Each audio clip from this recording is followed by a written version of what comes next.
الحمدلله والصلاة والسلام علی رسول الله. محترم ورونو، غواړم تاسو سره موضوع شریکه کړم د ساینس، د فلسفې او د الحاد یو مشترکه ربط د دې موضوع تاسو سره شریکول غواړم. محترم ورونو، دا ساینس او فلسفه باید چې زه دا واضحه کړم تاسو ته لږ غونتې. شاه ولی الله رحمه الله المسعی د شاه اسماعیل شهید رحمه الله د هغه یو کتاب د عبقات، یو عبقات د یو شیعه لیکلی د تحفة الاثنا عشریه په رد کې یو د عبقات. د عبقات کې شاه اسماعیل شهید رحمه الله د علم په دریو حصو باندې تقسیم کړی دی. یو علم بالقلب، علم بالوحی، یو علم بالحواس، یو علم بالعقل.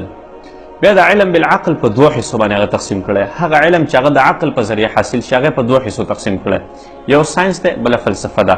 ساینس هغه علم ته ویلی شي چې هغه د عقلي تجرباتو په بنا باندې د عقل او د حواسو مشترکه تجرباتو په بنا باندې یو څه نتایج منځته راوړي، ساینسي. یو وی فلسفه.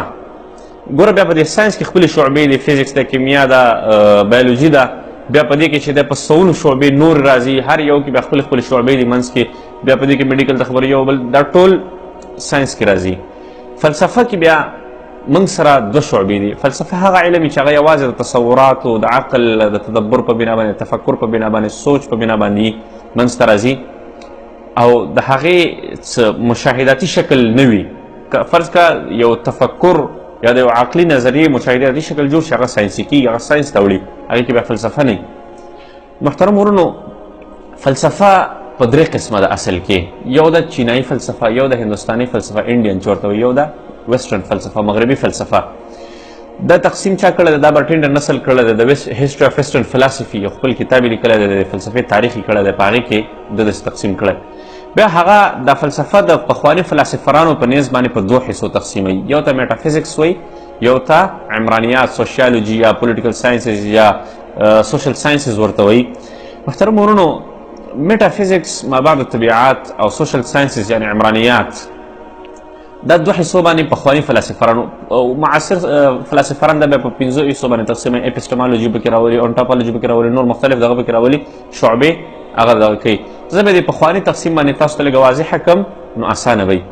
مابعد الطبیعات د فلسفې دا یو حصه چې میټافیزکس ورته وایي، په دې کې عموما هغه خبرو باندې بحث کېږي. مثال د خبرې د ایگزسټنس په باره کې، د الله تعالی یا د خالق په باره کې، د کائنات د ابتدا په باره کې، انتها په باره کې، قیامت په باره کې، موږ چې مړه شو څه به کوو، موږ څنګه پیدا شوو، څنګه ټول هغه چې هغه انویزیبل شیانې، نه ښکارېدونکي شیانې، هغې کې هم هغې سره هم په دې کې ټول په دې میټافیزکس کې بحث راځي.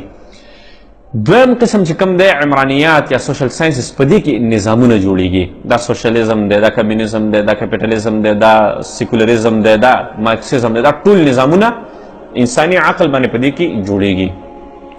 دا د فلسفې هغه وړوکی تفصیل شو.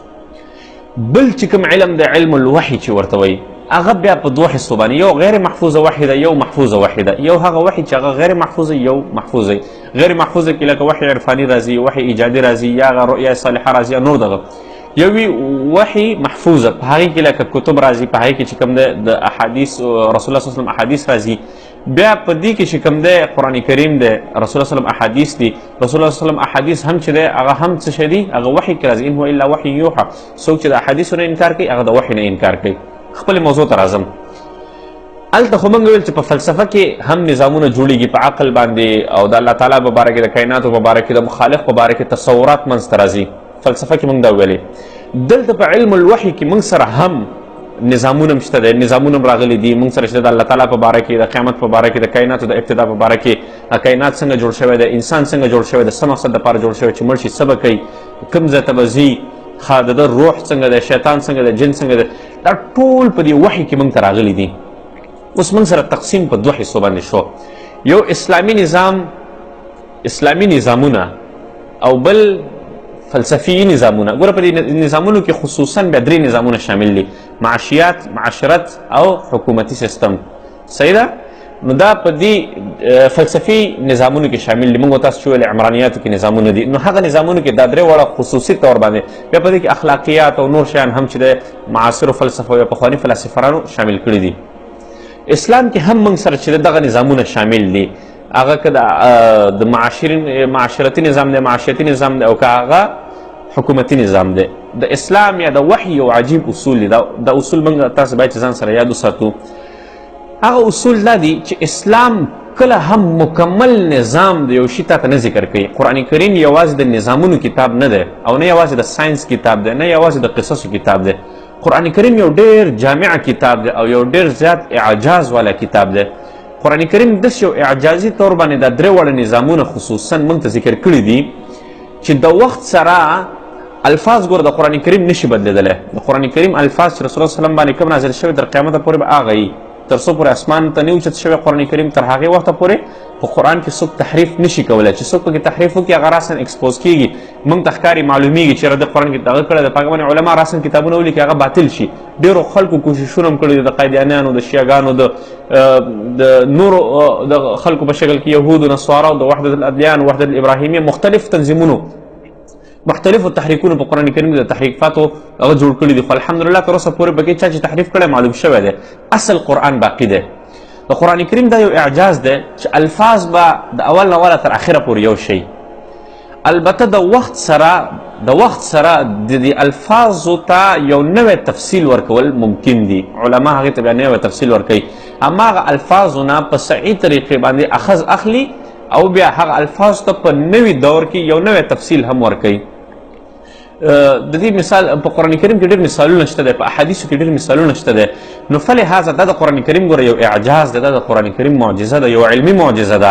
همدا وجه ده چې د قرآن کریم د احادیث د رسول الله صلی الله علیه وسلم نه واخله تر قیامته پورې به وي، ځکه چې په دې کې داسې جامع جرړې ذکر شوي، داسې جامع بنیادونه ذکر شوي دي چې هغې الفاظ نه بدلیږي، الفاظ به نه بدلیږي او د وخت سره هر وخت سره به هغه ربط خوري، هر وخت کې به چې د هغې استعمال کېدلی شي په مختلفو تفصیلونو باندې. دا خبر موږ او تاسو باید چې ځان سره یاد وساتو. د خبرې مقصد مې دا دی، موږ خبر په کوم ځای کې وه؟ په دې ځای کې وه چې په وحي کې هم نظامونه راغلي دي او په فلسفه کې هم نظامونه راغلي.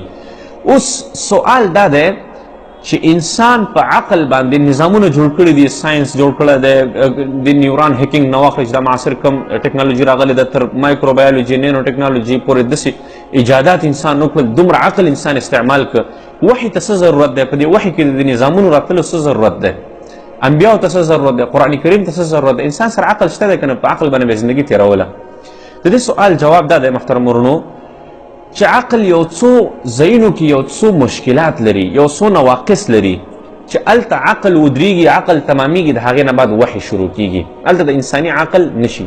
ټول اول تاسو ته دلیل وایم، عقل کله هم انسان ته په مکمله طور باندې هدایت نشي کولی. یو څه لږ غوندې هدایت وختي او اخلاقي طور باندې کولی شي، مکمل طور باندې انسان ته عقل هدایت نشي کولی. دلیل څه دی؟ دلیل وره، انک لا تهدي من احببت ولكن الله يهدي ما يشاء.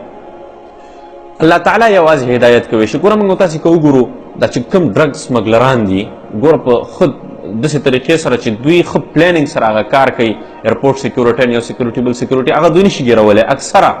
نو دا خو یو قوي عقل باندې کې، یا مثال د خبرې یو رابري، یو غل چې غلا کوي کله، نو هغه یو قوي پلان غواړي، یو قوي دماغ غواړي، هغوی کې عقل وي، خو الانکې دوی د خپل عقل چې ده په غلطه لاره باندې استعمالوي، نو دوی ته د خپل عقل هدایت نشي کولی. ښه های کلاس عقل لري، داسې عقل لري 50 کاله مخکې غلاګانې کړي، 1980 1990 کې غلاګانې کړي، تر اوسه پورې پولیسانو میټینګونه کیني، هغوی نشي معلومولی چې د غلو دا کار څنګه کړی دی.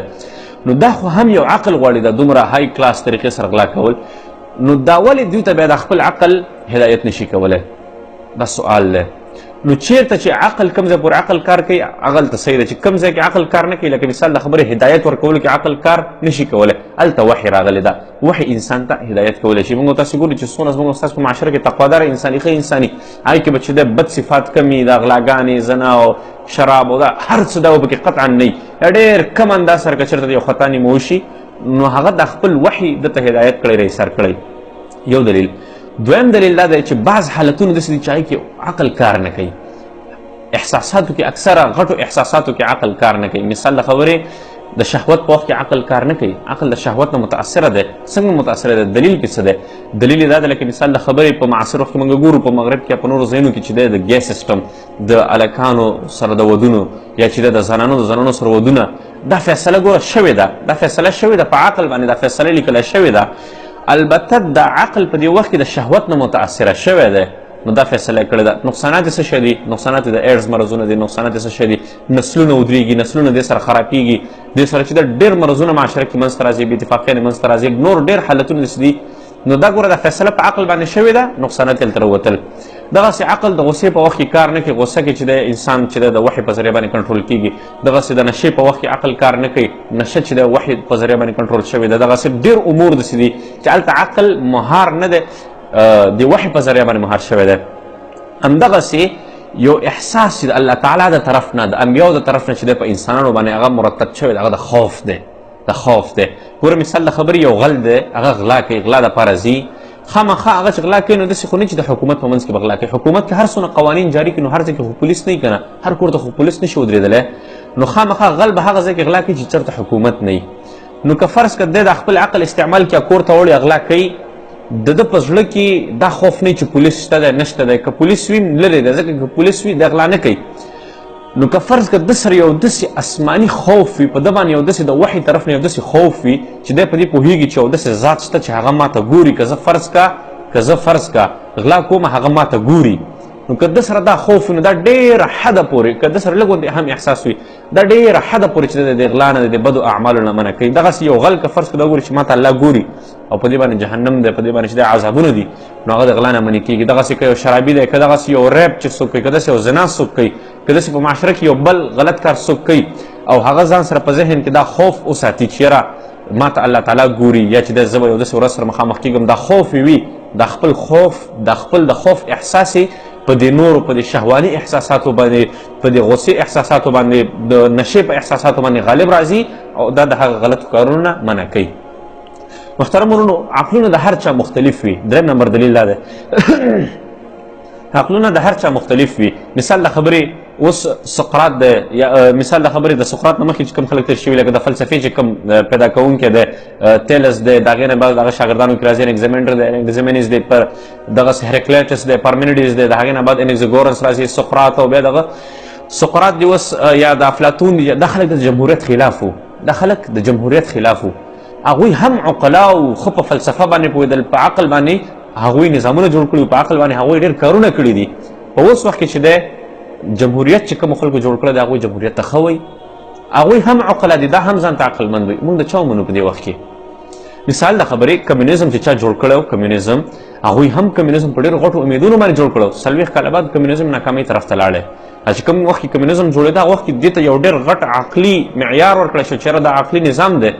اوس چې دا چا کمیونیزم جوړ کړی دی، کومو عقلاو او کومو عقلاو چې جمهوریت جوړ کړی دی، موږ د چا ومنو په دې وخت کې؟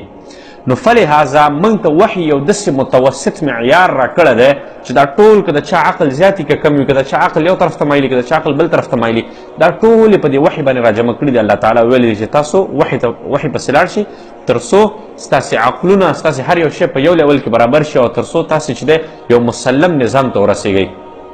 نو محترمونو ډېر دلایل دي، مختلفو علماو ذکر کړي دي د عقل نواقص په باره کې. نو په هغې وخت کې چې دی وحي چې دی هغه هلته عقل مهار کړی دی. بلکل همدغه وجه ده چې په فلسفه کې بعضې نظامونه، په فلسفه کې ګوره زه ټولې فلسفې ته غلط نه وایم، فلسفه ښه اړخ هم لري، بد اړخ هم لري. ښه اړخ یې په انسان کې تدبر، تفکر، انسان ته د سوچ کولو طریقه، انسان ته د تفکر کولو یو نوی آیډیا، یو نوی نظریې منځ ته راوړلو طریقه خلکو ته ښایي. په دې ساینس کې چې اکثره یوازې چې کوم موږ چې تجربات ګورو دغه ګورو، د دې ټولو اکثرو ابتدا چې ده د فلسفې نه شوې ده، د تفکر نه شوې ده، د تصور نه شوې ده. د هغې نه بعد بیا دوی ته عملي شکل ورکړی شوی دی. د هغې نه بعد بیا ایجادات شوي دي، د هغې نه بعد بیا ترقي شوې ده، ساینس شوې ده، د معاصر ترقي داسې منځته راغلې ده. او فلسفه یو بد اړخ هم لري، هغه دا دی چې کله هم یو انسان دا کوشش وکړي چې زه د عقل په ذریعه باندې د کائنات ابتدا او انتها معلوموم، خالق معلوموم، جنت او جهنم معلوموم، فرشتې معلوموم، د خالص عقل په ذریعه باندې د وحي رڼا د سره نه، نو دا انسان الحاد پورې هم رسولی شي. همدغه وجه ده چې یو بعض یو نیم مسلمان فلسفرانو کې هم داسې شته دی چې ابن القیم رحمه الله، ابن حجر رحمه الله په هغې باندې د الحاد فتوا لګولې او بلکل یې ښه کار کړی دی. وجه دا ده چې هغه د عقل په ذریعه باندې عقل له دونه کار اخیستی چې د عذاب قبر نه منکر شوی و، نو علماو په هغه باندې فتوې ولګولې. مشهور فلسفر دی په مسلمانانو کې. اوس محترم ورونو راځم د عقل د فلسفې او د وحي دغه ته. فلسفه خو موږ او تاسې وویلې چې ګوره دا فلسفه یو هغه ځای کې هم په کار راځي چې کله یو انسان په یو شي باندې یو نوی تفکر وکړي او تدبر وکړي چې ولې الله تعالی چې د کائنات داسې پیدا کړی دی. که فرض کړئ انسان دې ته قایله شي الله تعالی د کائنات پیدا کړی او دی بیا په دې باندې تفکر وکړي چې څنګه پیدا کړی دی، ولې پیدا کړی داسې، نو دې ته بیا ساینسي تجربات ورکړي نو دا ډېر مفید ثابتېږي او که فرض کړه یوازې تش په عقل باندې او وحي ځان نه لرې وساتي نو هغه انسان ډېر غلطو ځایونو پورې رسوي محترم ورونو. اوس دلته موږ سره سوال دی چې د وحي نظامونه چې وحي باندې کوم راغلي نظامونه دي هغه انسانیت ته په فایده باندې دي او که په عقل باندې جوړ شوي په فلسفه کې عمرانیاتو کې کوم جوړ شوي نظامونه دي هغه انسانانو ته په فایده باندې دي. محترم ورونو انسانان چې په عقل باندې کوم نظامونه جوړ کړي دي هغه همیشه لپاره اصلي ښه نتایجو ته نه دي رسېدلي، انسانیت ته فایده باندې نه دي رسېدلي. اکثره لکه مثال د خبرې معاشرتي سیستم دی. معاشرتي سیستم که موږ تاسو وګورو په اسلام کې چې کوم معاشرتي سیستم د انسانانو ته، سپینګیرو ته، زنانو ته، ماشومانو ته، هر چا ته خپل حد مطابق چې دی حقوق ورکړي، عزت ورکړي، احترام ورکړي په معاشره کې. که فرض که په عقل باندې جوړ شوی نظام موږ تاسې وګورو فیمینیزم د یو دی بل دی په هغې کې چې دی زنانه سپکه شوې ده، په هغې کې تجارت دپاره استعمال شوی، نور داسې ډېر امور دي چې هغه فرض که موږ تاسې وګورو ما سره وخت نشته دی دلته او که نه ما تاسو ته یو واضحه کوله. همدغسې په اقتصادي سیستم کې که موږ تاسې وګورو اسلام سود حرام کړی دی. سود څه نقصان لري؟ غریب نور هم غریب کېږي پکې، مالدار پکې نور هم مالدارېږي، په معاشره کې یو تضاد راځي، دغسې مساوات د منځه ځي. دغسې د نه علاوه اسلام چې دی پراسټیټیوشن یعنې جنسي عمل باندې پیسې ګټل چې دغه حرام کړي دي. داسې ډېر نظامونه د مثال د خبرې هغه چې د اقتصادي نظام د اسلام هغه حرام کړی دی. د شرابو خرڅول اخیستل، د مخدره موادو نور، دا ټول اسلام حرام کړي دي. اسلامي اقتصادي نظام کې دا ټول حرام دي. په انساني چې کوم عقل باندې جوړ شوی اقتصادي نظام د کیپیټالیزم د مثال د خبرې پای کې دا ټول جایز دي. نقصانات یې څه شی دي؟ نقصانات یې دا دي موږ تاسې ګورو بعض ممالک هلته خلکو ته ډوډۍ نه رسېږي، بعض ممالک دي هغه دومره های کلاس مالداره دي چې هلته حد نشته دی. مثال د خبرې یو معاشره ده، یو لنډ مثال منټ هیټن دی. اوس هغې کې چې د یو طرف ته داسې خلک پراته دي چې د ورځې دوه وخته ډوډۍ ورته نه رسېږي. په همدغه جزیره کې د ټوله دنیا زیاتې پیسې هم پرتې دي. همدغسې پراسټیټیوشن یعنې د سیکس ورکرز یا د جنسي عمل لپاره پیسې ګټل په مغرب کې چې دی ابلو ته تحقیق راغلی دی چې 240 میلیونه زنانه یوازې د خپلې ډوډۍ پیدا کولو دپاره چې د خپل ځان استعمالوي. 240 میلیونه زنانه، دا څومره یو غټه سپکه خبره ده، دا څومره د یو عزت نه غورځېدلې، اخلاقي معیار نه غورځېدلې خبره ده. انساني عقل باندې دا نظام جوړ شوی دی. اوس هلته ورته جایز ویلی شوي، هلته ورته ښه دغه ویلی کېږي. نو زما د خبرې مقصد دا دی همدغسې حکومتي سیستم اسلام کې چې کوم حکومتي سیستم د عقلا، علم والا، پوهه خلک به د خلکو په دغه باندې هغه به منتخب کېږي. او د بل طرف ته چې کوم دی په عقل باندې جوړ شوی نظام چې کوم دی په هغې کې که یو اسپتال دی په هغې کې 100 ډاکټران دي، 40 پکې لیوني دي. نو په دې اسپتال باندې حق د لیوني جوړېږي چې هغه پکې ماهر، ځکه چې په عقل باندې جوړ شوی نظام یو داسې نظام دی چې په هغې کې انسانان تلل کېږي نه، په هغې کې انسانان شمارلی کېږي او دا د دې غټ نقصان دی. داسې نور ډېر نقصانات دي پکې. دا ټولې زه دنیوي خبرې بیانوم، د وحي دنیوي فواید او د عقلي نظامونو دنیوي نقصانات او فواید زه بیانوم تاسو ته. دا دویمه خبره. اوس درېیمه خبره دلته د الحاد ده. الحاد خصوصا د پښتنو ملحدین. د پښتنو ملحدین خو د وحي نه مکمل انکار کړی دی چې وحي نشته، الله نشته، رسول نشته، دا چې کوم دغه دي د احادیث دا ټول د ځان نه شوي دي، قرآن د ځان نه شوی دی. دې ټولو نه انکار هغوی کړی، فلسفې باندې هغوی اعتماد ساتي. اوس محترم ورونو ملحدین موږ ته کم عقله خلک وایي چې تاسو عقل نه لرئ. موږ وایو موږ صحیح ده، زه ستاسو په نیز باندې موږ عقل نه لرو، تاسو عقل لرئ. پښتانه ملحدینو پسې زه اوس خبرې کوم دلته چې دا پښتانه ملحدینو یو اجازه زه اخلم.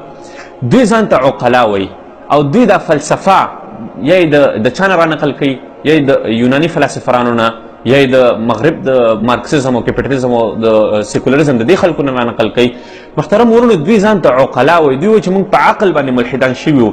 نو صحیح ده که دوی کې عقل وي، دوی د یو معیار منځته راوړي، یا د یو نوې فلسفه جوړه کړي، یو نوی نظام دې جوړ کړي، یا د یو نوی ساینسي نظام جوړ کړي، په ساینس کې د یو قانون جوړ کړي، په ساینس کې د یو تیوري جوړه کړي، موږ ته معلومات وشي چې یاره دوی عقل لري، په عقل باندې ملحدان شوي دي او د دوی عقلونه دونه های کلاس دي چې دوی د وحي او د دنیوي عقل باندې جوړ شوي نظامونو کې ښه فرق کولی شي. نو ځکه دوی دنیوي نظام چې د غوره کړی دی او دنیوي نظام جوړولی شي. محترم ورونو دوی د هغوی خلکو فلسفې نقل کوي، د هغوی خلکو نظامونه نقل کوي. دې نقل ته بیا د خپل عقل نوم ورکوي. دوی د هغې نه نقل کوي، خپل عقل نوم ورته ورکوي. نو دا خو نقل نه شو، دا خو عقل نه شو، دا خو نقل دی. عقل خو دې ته نه وایي چې ته چې دی د یو بل چا نه رانقل کوي، هغې ته د خپل عقل نوم ورکوي. دوی دې په فلسفه کې یو نظام وښیي، خصوصا د پښتنو لپاره چې دوی مکمل سالم نظام، حکومتي نظام، اقتصادي نظام، معاشرتي نظام یې جوړ کړی و دې ښیي. موږ بیا ومنو چې دوی عقل لري، عقلي معیار یې پوره دی. دوی رانقل یې کړي د هغې ځای نه په پټو سترګو باندې او بیا ووایي چې موږ عقلمند یو. په ساينس کې هم داسې محترم ورونو تر څو پورې یو کوزه دوی جوړه کړې ده، تر څو پورې یو چیشه جوړ کړی دی، یو ډیوایس جوړ کړی دی، دوی دې وښیي موږ ته چېرې موږ په خپل عقل باندې چې دی دونه عقلي معیار زموږ دونه های کلاس دی، موږ دونه عقل لرو، موږ په خپل عقل باندې په ساینس کې دا نظریه اضافه کړه. موږ خو د دوی په نسبت ګوره موږ نه ګیله نشته، د دوی په نسبت موږ بې عقله یو، موږ نه دوی ګیله نشي کولی. ګیله ترې نه موږ کوو چې تاسو څه جوړ کړي دي، هېڅ هم نه دي جوړ کړي. ښه دا موږ چې بیا د دوی په نسبت بې عقله یو، موږ څه جوړ کړي دي؟ الحمدلله ګوره افغانستان دومره په اقتصادي علمي حالاتو کې مشکلاتو کې راګرده، بیا هم هره میاشت دی یو ځوان رالګېږي، یو ایجاد کوي. په دې تېرو کلونو کې په سلونو ایجادات وشول. دا څونه وخت مخکې چې دی په خوست کې هلکانو هلیکاپټر جوړ کړو، د دې نه مخکې چې دی دلته الکترانیک زنګو جوړه شوه، د هغې نه مخکې چې کوم دی په بغلان کې یو سړي ګاډه جوړ کړو. د هغې نه مختلفو دورونو کې هر 2 میاشتې 3 میاشتې بعد خامخا په افغانستان کې په مذهبیانو کې هغه خلک چې الله تعالی مني په هغې کې ایجاد راځي. په عمومي طور باندې که موږ او تاسې وګورو، په عمومي طور باندې چې کوم خلک په الله باندې زیات یقین ساتي، هغوی 85% چې دی په ساینس په الله تعالی باندې یقین کوي. چې کومو خلکو ساینس ته کار کړی دی 85% په هغوی کې هغه خلک دي چې هغوی په الله تعالی باندې یقین کوي. په هغې کې لکه مثال د خبرې نیوټن دی، هغه نیوټن په خپلو خبرو کې وایي زما د بابل او د تورات په الله باندې یقین دی. دغسې لویس پاسچر دی د مایکرو بایولوژي د دې ماهر چې کوم دی، ډینیکارټ د معاصرې فلسفې مشر دی، دغسې فرانسیس بیکن دی، دغسې ډېر دي، یعنې د کیلوین دی د ترموډاینمیکس مشر دی. نو چې ساینس ته چې چا خدمتونه کړي دي هغه ټولو په الله تعالی باندې یقین دی. یا 85% 10% په دې کې داسې دي چې په هغې کې اګناسټکس دي، هغه نه یقین ساتي او نه انکار کوي. لکه هغې کې سټیفن هاکینګ اوس موږ سره یو غټه څېره ده منځ ته راځي، دغسې ډېر دغه دي. دا درېیمه خبره شوه. اوس یو بله خبره زه تاسو ته وایم، دا ساینس ورځ تر ورځه زموږ دین طرف ته، قرآن کریم ته، احادیث طرف ته ورنږدې کېږي. ډېرې فیصلې د ساینس دي، په سوونو په زرهاو فیصلې داسې دي چې هغه د قرآن کریم سره متفقې شوي دي. قرآن کریم داسې یو ولاړ کتاب دی، یو نتایج ورکوونکی کتاب دی چې کوم ځای کې ساینس د قرآن نه لري، دا د ساینس مشکل دی. ساینس تجرباتو کې وکړي قرآن ته رانږدې شي، قرآن سره یو ځای شي، ټچ شي ورسره. قرآن کریم اعتراف وکړي چې بالکل قرآن کې چې دا خبره ذکر شوې ده دا بالکل واقعي خبره ده. د یو مثال د خبرې والارض بعد ذلك دحاها، ځمکې په باره کې جیوسفیریکل شیپ د ځمکې دی. نو د دې په باره کې ساینس ډېر کله ساینس یو تیوري پیش کوي، بله تیوري پیش کوي، یو نظریه بله نظریه، یو ساینسدان راشه بل ساینسدان راشه، اخره کې دې ته ورسېدل چې دا ځمکه چې کوم ده دا د پاسه نه او دغه نه لږه راښکته شوې چې ته شوې ده د شترمرغ اوسټریچ د هګۍ غوندې ده. ساینسدانان چې کله دې فیصلې ته ورسېدل چې قرآن کریم کې کتل، قرآن کریم کې مخکې لیکلی شوي والارض بعد ذلك دحاها، دوی پوه شول چې قرآن کریم کې مخکې لیکلی شوي، موږ دې ته اوس ورسېدلو. یعنې دا زموږ په عقلونو کې خامي وه یا زموږ په تجرباتو کې خامي وه چې څونه تجربات د ساینس پوخته کېږي هماغونه قرآن سره نږدې کېږي. نو الحمدلله قرآن کریم چې څه شیونه ذکر کړي دي هغه ټول نتایج دي. که دې نتایجو پورې ساینس نشي وررسېدلی، دا د ساینس کمزورتیا ده. او انشاءالله العزیز ساینس ورځ تر ورځه خوشحاله شي تاسو. الحاد ښکته روان دی، ځکه نه په عقل بنا دی، نه په فلسفه بنا دی، نه په ساینس بنا دی، هسې یو ځان نه خبرې دي. او ملحدین دې حده پورې رسېدلي دي الحمدلله، عالمي ملحدین خصوصا چې دوی دلایل نور نشي ویلی، یوازې کنځلو ته، سپکاوي ته او دغسې بې احترامي ته خبره اړولې ده. دوی سره نور دلایل ملایل نشته دی، ځکه چې دلایل ورځ تر ورځه قرآن کریم ته، وحي ته، احادیثو ته نږدې کېږي. دا زما اخرنی خبره ده. محترم ورونو، د اسلام چې ضعف کې اوس دی، اوس وخت چې د اسلام د کوم د ضعف په حالت کې دی، دا داسې نه ده چې اسلام یو غیر حقاني دین دی، بلکې اسلام په حقانیت باندې ولاړ دین دی. البته اسلام په دې وخت کې دشمنان لري، نظریاتي، مالي، جانبي، تاسو ته معلومه ده. نو فلهذا رسول الله صلی الله علیه وسلم احادیث نه هم معلومیږي چې څنګه بدا الاسلام غریبه، چې څنګه اسلام شروع شوی دی د غربت په حالت کې، همدغسې به د غربت په حالت کې هم اسلام اختتام ته رسېږي. خو البته اسلام به تر اخره پورې په حقانیت باندې ولاړ دین وي، تر څو پورې چې په موږ کې وحي، تر څو پورې چې په موږ کې اصلي اسلام وي، هغې وخته پورې د اسلام په حقانیت باندې ولاړ دین وي. انشاءالله العزیز قیامته پورې به دا وي. ډېر به کمزوری شي، ډېرو طرفونو نه، ډېر جهتونو نه به کمزوری شي. د حجاب په خلاف، د یو شي خلاف، بل شي خلاف به ډېر تحریکونه، ډېر خلک به جد و جهد وکړي. البته دا د اسلام په نقص باندې، دا د اسلام په کمزورتیا باندې، دا د اسلام په غیر حقانیت باندې دلالت نه کوي، بلکې دا د اسلام په حقانیت او هغه حدیث باندې دلالت کوي چې کوم رسول الله صلی الله علیه وسلم 1400 کاله مخکې ویلی و، هغه به چې د یو معجزاتي طور باندې به انشاءالله په دې امت کې ثابتېږي. محترم ورونو، اسلام یو حقانیت باندې راغلی دین دی. اسلام داسې نه ده چې 14-15 کسان راغلي دي او راپاڅېدلي او دا تحریک دنیا ته وړاندې کړی ده. الحمدلله په سوونو ډاکټران، په سوونو، په زرهاو ساینسدانان اسلام ته راوښتي دي د عقل په بنا باندې. دا ټوله دنیا دا ټکنالوژي چې کومه ده په دې کې 90% چې د مذهبیانو جوړه کړې، دا ټول قمقل شول.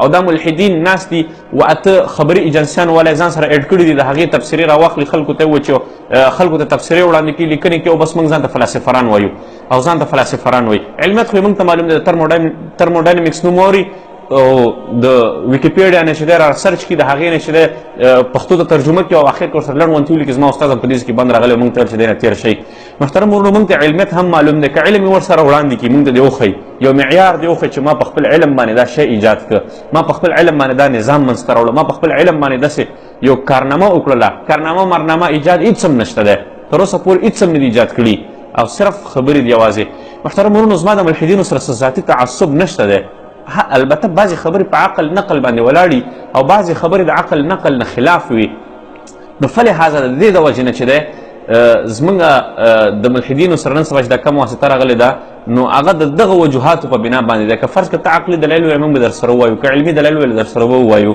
نو چې اوس عقلي او علمي دلایل تاسو سره نشته نو موږ به څه ووایو محترم ورونو که ما نه زما په خبرو کې کوم غلطي شوي کوم علمي رانه شوي زه په خپلو خبرو کې بخښنه غواړم معافي غواړم د تاسو نه د ملحدین نه او زه اخره کې تاسو ته دا ویل غواړم چې موږ او تاسې چې کوم په کوم صورتحال کې یو زموږ او ستاسې کار مقابله کول دی که فرض کړو ملحدین نه ختمیږي د هغوی خپل کار دی د الله تعالی کار دی چې هغه به فتح راولي انشاءالله او زموږ او ستاسې کار مقابله کول دی جدوجهد کول دی د الله تعالی په لار کې واخر دعوانا ان الحمد لله